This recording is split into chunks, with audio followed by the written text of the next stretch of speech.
Hello and welcome to this lecture about cognitive behavioral therapy of insomnia. My name is Erla. I'm a clinical psychologist with PhD in sleep medicine, and my expertise lies in insomnia and cognitive behavioral therapy of insomnia. The main learning objectives of this lecture today is to understand the core components of CBT-I and to learn about the effectiveness of CBT-I. CBT-I is a structured, evidence-based therapy that focuses on changing thoughts and behaviors that contribute to insomnia. It is recognized as a first-line treatment offering long-term benefits without the risk associated with medications. CBT-I includes several components, including sleep restriction, stimulus control, cognitive therapy, relaxation techniques, and sleep hygiene education. These elements work together to improve sleep patterns and address the underlying cause of insomnia. Sleep restriction and stimulus control are the main components of CBT-I, and I will explain these components a bit further on the next slides. People with insomnia often spend too much time in bed in an attempt to get more sleep, which ironically often worsen their sleep problem. Anxiety about sleep, misunderstanding your actual sleep need, and trying to compensate for poor sleep by staying in bed longer can all contribute to worsening insomnia.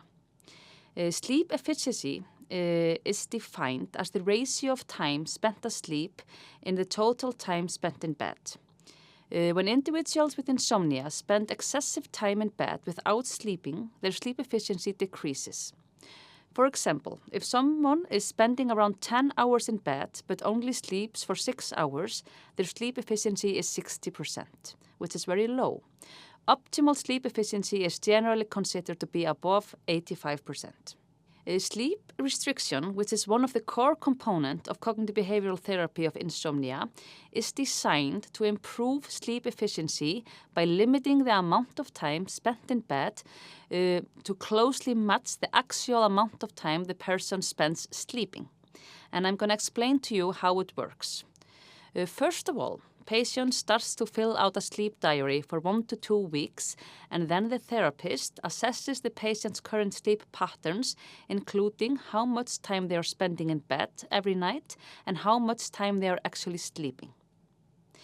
Based on this assessment, the therapist calculates the average total sleep time and sets a sleep window, which is the amount of time the patient is allowed to spend in bed for the following week. This sleep window is typically slightly longer than the total sleep time to ensure the patient isn't getting too little sleep, but it's usually less than the time they are currently spending in bed. For example, if a patient is spending 8 hours in bed but only sleeping for 5.5 hours, the therapist might set a sleep window for 5.5 to 6 hours for the following week. The patient is instructed to go to bed and wake up at the same time every day, even on weekends. They are not allowed to go to bed early or to sleep in to catch up on sleep. And the goal is to create a mild sleep deprivation initially, which increases the drive to sleep, leading to quicker sleep onset and fewer awakenings during the night. As the patient's sleep efficiency improves and reaches 85 to 90%, the sleep window is gradually increased for 15 minutes per week. This process continues until the patient is getting a full night's sleep and is spending an appropriate amount of time in bed that matches their sleep needs. Over time, sleep restriction helps to reset the patient's sleep patterns. The patients typically experience more consolidated sleep, more restful sleep, and with reduced sleep latency and fewer awakenings during the night. The ultimate goal is to align the time in bed with the patient's natural sleep needs, leading to improved sleep quality and improved sleep efficiency. Patients may feel more tired during the day, especially at the beginning of sleep restriction due to the reduced time in bed. And this is a normal part of the process and usually resolves as sleep becomes more consolidated. Adherence to the sleep schedule is crucial for the success of sleep restriction therapy. Deviating from the schedule can really undermine the progress. Sleep restriction is effective because it helps to break the cycle of fragmented sleep, and over time it conditions the body to associate the bed with sleep rather than wakefulness and restlessness. Stimulus control is another important component of CBT-I treatment. And stimulus control is about straightening the association between your bed and sleep. When you spend a lot of time awake in bed, your brain begins to associate your bedroom and your bed with wakefulness and potentially with frustration, anxiety, and other wakeful activities like thinking, worrying, watching TV, reading, and so on. And this really weakens the natural association between bed and sleep, making it harder to fall asleep when you actually want to. Stimulus control, therefore, aims to break the association between the bed and wakefulness, and instead to strengthen the connection between bed and sleep. So you should only be using your bed to sleep, and you should not be sleeping anywhere else than in your own bed. I'm going to explain the process a little bit further. There are several steps that stimulus control includes. First of all, patients are only supposed to go to bed when they are sleepy. If they are not feeling sleepy, then they should avoid going to bed. This really helps to prevent them from lying awake in bed and strengthen the association between the bed and sleepiness. If patients are unable to fall asleep, they should get out of bed.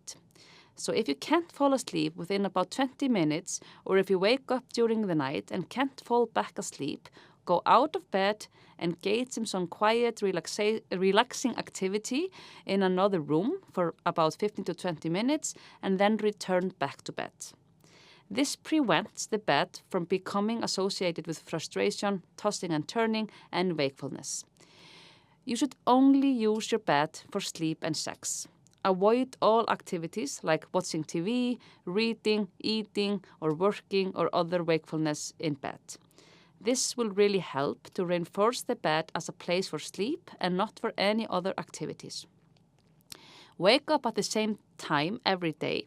So it's very important to set a consistent wake-up time, even on weekends, and to help regulate with your body internal clock and reinforce the bed-sleep association.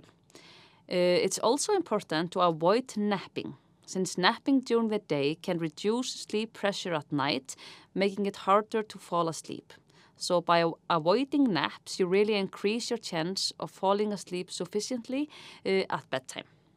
Stimulus control works by breaking the cycle of insomnia where the bed has become associated with wakefulness and anxiety. So over time, the new behaviors help to recondition the brain to associate the bed with sleep, making it easier to fall asleep and to stay asleep during the night.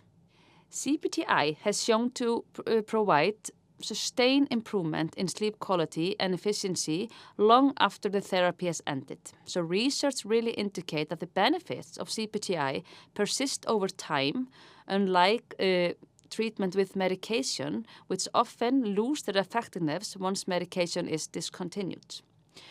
Studies have also shown that CBT-I is as effective as pharmacological treatment in the short term to improve sleep latency and sleep duration with superior long-term outcomes. CBT-I avoids the risk associated with long-term medication use, such as dependency, intolerance, and negative side effects. CBT-I has consistently demonstrated to improve various aspects of sleep, including sleep onset latency, sleep efficiency, wake after sleep onset, total sleep time, and subjective sleep quality. These improvements contribute to a better overall sleep and health and quality of life. CBT-I is very effective across a wide range of populations, including older adults, individuals with comorbid conditions such as depression or anxiety, and those with varying degree of insomnia severity. One of the key strengths of CBT-I is the focus on teaching skills and strategies that can be used for long term, reducing the likelihood of relapse. patients learn techniques that helps them to maintain sleep improvements even after the therapy has ended. While the initial investment in CBT-I may be higher than in medication, it is more cost-effective in the long term due to its sustained benefits and lack of need for ongoing treatment. Despite the effectiveness of CBT-I, we know that this treatment is not widely accessible due to a shortage of trained providers, high costs of the treatment, and long waiting list, which also limits the availability, especially in primary care settings. Digital CBT-I programs offer a promising solution in accessibility challenges. These online and app-based therapies are convenient, cost-effective, and have been shown to be as effective as face-to-face therapy. This image presents a stepped care model for CBT-I, showing how patients could be allocated to different levels of interventions based on their assessment needs. The structure shows a progression from self-administered CBT-I to a more specialized expert-led CBT-I treatment at the top. So at the base level, we have solutions for patients with mild symptoms who can use self-help programs, digital solutions, and so on. And as we go up in the image or in the pyramid, we get a more expert-led solutions. So at the top level, we would have more severe cases who really need expert-led individualized personal treatment, which should be led by sleep experts. And I think that this would be a really good way to think about the management of insomnia and to ensure that patients are getting appropriate treatment that fits their needs. CBT-I targets the underlying causes of insomnia by addressing maladaptive thoughts, behavior, and habits. And the holistic approach is not only reducing symptoms of insomnia, but it also helps to prevent the reoccurrence of insomnia by changing the way that individuals think about and approach sleep, which is a really important aspect of this treatment. So we are really providing patients with tools to help them to manage their sleep into the future. And I really would like you to make an assignment where you have a detailed CBT-I treatment plan for the case study that I will present you with here on the next slide.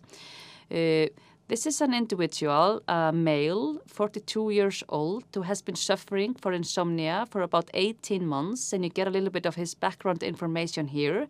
You also have the summary of his sleep diary, where you can see that he is taking almost an hour to fall asleep, he is waking up 3 times per night, he's staying awake for 47 minutes per night, and you can see that his total sleep time is only about 5.5 hours, and his sleep efficiency is about 60%.